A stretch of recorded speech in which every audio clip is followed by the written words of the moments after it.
Olá, como viver uma vida cristã triunfante? Dentro do aspecto bíblico, o que é ser triunfante em Cristo? Este é o tema da segunda epístola de Paulo a Timóteo. E você é o meu convidado para descobrirmos juntos como Paulo ele triunfou em meio às adversidades. A segunda epístola de Paulo a Timóteo é escrito num contexto bem diferente da primeira. Na primeira epístola, Paulo estava preso em Roma, porém, a sua prisão era uma prisão domiciliar, ele desfrutava de uma certa liberdade, podia receber visitas. Depois de uma breve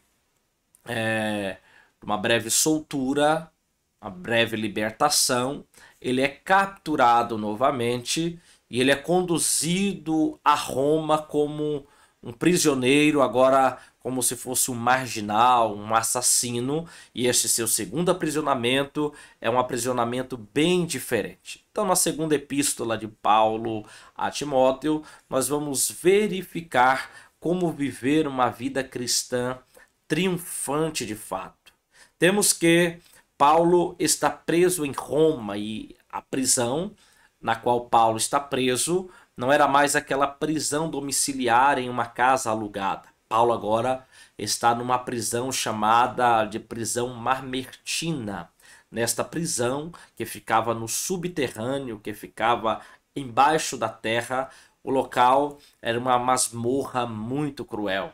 Era uma masmorra escura, na qual alguns estudiosos comentam que o aprisionado neste lugar, em alguma medida, era humilhado de forma extremamente abundante. A alimentação para esses prisioneiros era lançado de cima como que de um alçapão, e quando caía no chão, os prisioneiros que ali estavam se alimentavam daquilo que ali caía, daquelas sobras, daqueles restos. Alguns comentaristas dizem que as necessidades fisiológicas eram feitas ali mesmo naquele lugar.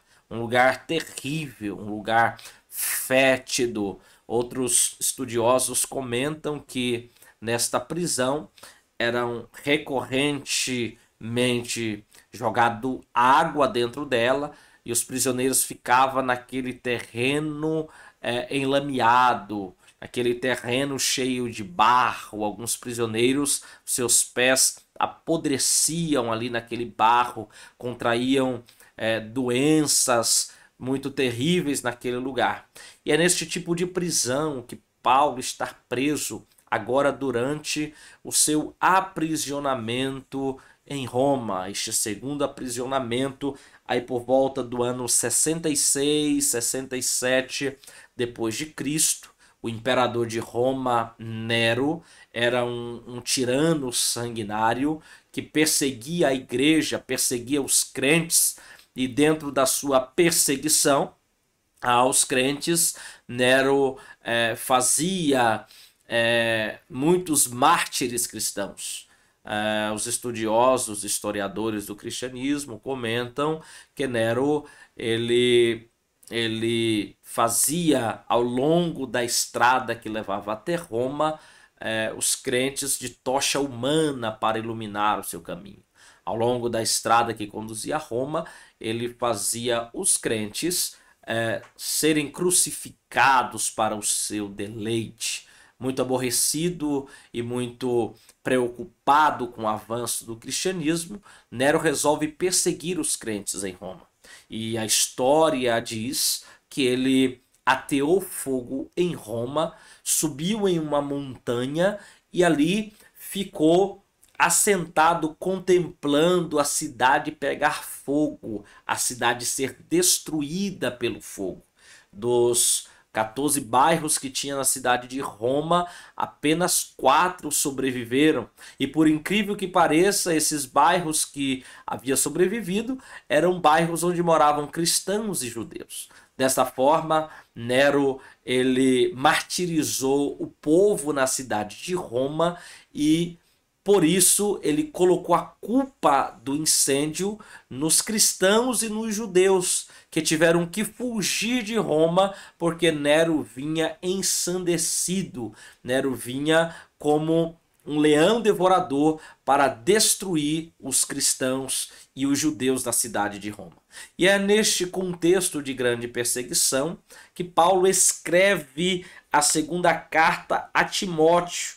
Ele tinha como objetivo mostrar para Timóteo o encorajamento, né? Mostrar para Timóteo que, embora ele estivesse preso, ele estivesse diante de uma sentença de morte iminente, a vida cristã é uma vida triunfante, é uma vida abençoada. Quando no seu discurso final ele diz que combateu o bom combate, acabou a carreira e guardou a fé, Paulo está dizendo para Timóteo que a vida cristã é uma vida triunfante, porque ele combateu, concluiu a sua jornada, mas a fé ele não perdeu no Senhor Jesus. E esta fé é demonstrada quando ele diz: desde agora a coroa da justiça está reservada para mim, a qual o Senhor, o justo juiz, me dará naquele grande dia,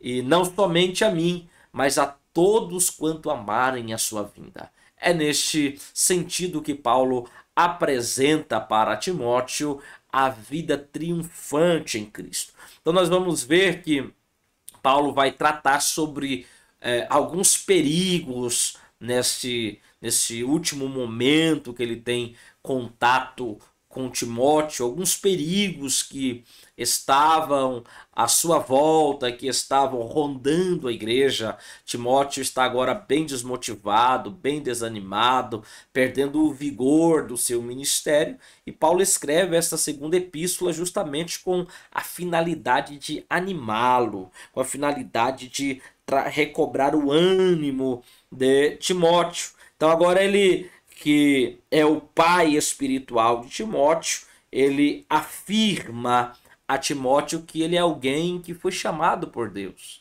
Ele é alguém que tem uma missão de Deus. Ele está desanimando, mas Paulo começa a exortá-lo a prosseguir avante.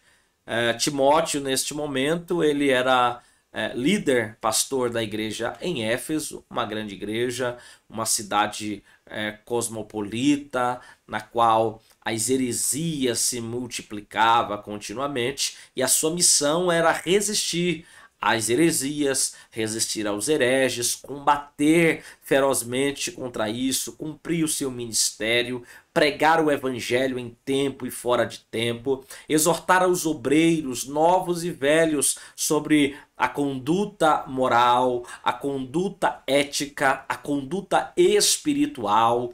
Então, ele está diante de uma missão muito importante, muito difícil à frente da igreja de Éfeso. Mas Paulo, percebendo que algumas pessoas não queriam respeitá-lo como anjo, como pastor daquela igreja, escreve a Timóteo esta, que é a segunda epístola pastoral, é também uma das epístolas do cárcere, também conhecida como epístola híbrida, porque ela é tanto pastoral como epístola do cárcere. Então, neste sentido, Paulo ele abre o seu coração para Timóteo, ele mostra como a sua situação era iminente, a morte diante de si, mas ele mostra que a vida dele, o seu ministério, apresenta para uma vida triunfante em Cristo. Triunfar na perspectiva, na ótica de Paulo, é diferente da perspectiva do mundo hoje. Triunfar para a sociedade é fazer um bom curso na universidade, conquistar dinheiro, fama, um bom nome, ter uma vida abastada. Nessa perspectiva, alguém vai ver dentro do contexto contemporâneo o triunfo da sua vida. Mas Paulo via o triunfo de forma diferente. Triunfo para Paulo é ter a certeza que a fé estava guardada e a coroa da justiça estava reservada para ele, que o Senhor o daria. Como que você tem interpretado uma vida triunfante? A vida cristã triunfante, na sua ótica, é da mesma ótica em que o mundo contemporâneo enxerga apenas o ter em detrimento do ser? Perceba que o ser, na perspectiva de Paulo, é muito mais importante do que ter. Paulo, ele envia Tíquico para assumir momentaneamente o lugar de Timóteo à frente da igreja de Éfeso, para que esse viesse ter com ele, estar com Paulo e levar aquilo que lhe era necessário. No capítulo 4, muito propriamente, nós vemos o apóstolo Paulo falando em suas últimas palavras a Timóteo: quando você vier, Timóteo, traga para mim a capa que deixei em Troade, traga para mim os pergaminhos, muito principalmente. Eu quero que você traga, não deixe os pergaminhos, traga a capa, mas sobretudo traga também os pergaminhos. Os pergaminhos tratava dos escritos da Torá, tratava do seu material de escrita também para a igreja, os seus documentos como cidadão romano. Então, sobretudo, os pergaminhos a que Paulo se refere eram os escritos da lei, da Torá, os escritos do Antigo Testamento, sobre o qual ele debruçava, através do qual ele expunha Jesus como o Cristo, o Messias prometido de Israel. Então, Paulo vai alertar Timóteo nessa epístola sobre o perigo da corrupção dos últimos dias.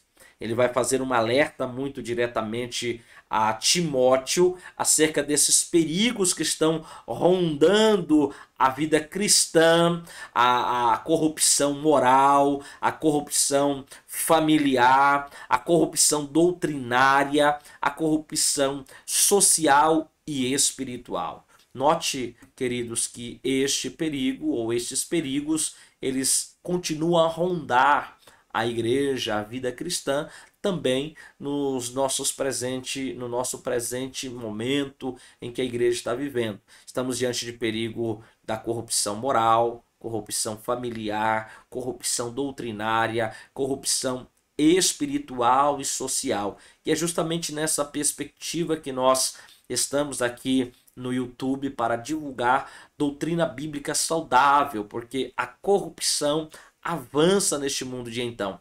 Mas perceba que temos Paulo buscando alertar Timóteo sobre a corrupção, mas também Paulo fala a Timóteo sobre uma vida vitoriosa e feliz. Como disse, não é na perspectiva materialista do ter, mas na perspectiva da esperança cristã, do ser um servo de Cristo. Então nós temos que Paulo ele vai apresentar para Timóteo elementos para um ministério bem-sucedido.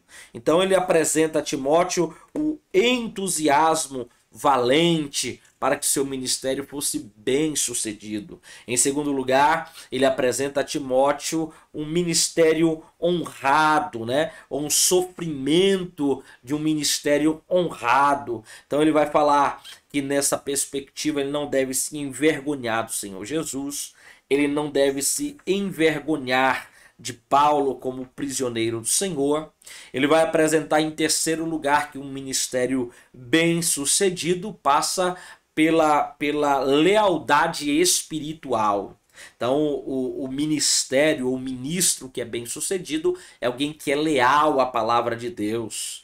É alguém que é leal aos servos de Deus, aqueles que o ajudaram a galgar alguma posição, alguma situação, algum benefício no seu ministério, alguma orientação. Paulo está alertando a Timóteo: seja leal à palavra, mas seja leal também aos servos de Deus. Isso é muito importante, irmãos, dentro de um ministério bem-sucedido. Porque o ministério, a praxis ministerial, não está diretamente ligado a uma boa oratória, a uma boa pregação, a uma pregação bem embasada, com fundamentos bíblicos, mas, sobretudo, um ministério bem-sucedido passa, queridos, pela confiança de uma liderança espiritual que está sobre a sua vida para te conduzir dentro dos passos do ministério. Será que você, dentro do ministério, tem galgado esta confiança, tem galgado dos seus líderes, daqueles que estão te formando espiritualmente, como Paulo estava formando Timóteo, estava animando Timóteo? Será que você tem galgado esta confiança? A confiança é algo interessante, que demora a vida inteira para você conquistar, mas basta um deslize para que ela seja perdida. Então, faça com que o seu líder espiritual confie em você, seja leal, e você vai ser bem-sucedido dentro do ministério. Paulo diz: eu combati o bom combate, eu acabei a carreira, guardei a fé. Então, esta carta de Paulo a Timóteo é uma carta que expressa muito diretamente aquilo que ele estava querendo orientar a Timóteo, de como proceder avante no seu ministério. No capítulo de número 2, Paulo vai apresentar algumas características para Timóteo daqueles que estão inseridos em uma batalha. Então ele vai apresentar a Timóteo a figura de um soldado que está combatendo. Ele diz que o soldado que está combatendo uma batalha não se embaraça com as coisas dessa vida, porque o seu negócio, o seu trabalho é agradar aquele que o alistou para a guerra. Não é se embaraçar. A segunda figura que Paulo vai utilizar no capítulo de número 2 é a figura do dispenseiro, alguém que tem cuidado com as coisas de alguém que lhe confiou. O bom dispenseiro, ele é alguém que consegue distribuir dentro de uma economia muito bem saudável aquilo que está confiado a ele. Será que nós estamos sendo bons dispenseiros de Cristo? Paulo vai utilizar ainda uma terceira imagem para designar uma vida cristã bem-sucedida, avante, abençoada. Ele vai se utilizar da imagem do atleta. O atleta com a sua disciplina, o atleta com a sua perseverança. É uma figura perfeita da vida cristã, porque ele vai avançando, avançando até que ele conquiste o seu objetivo.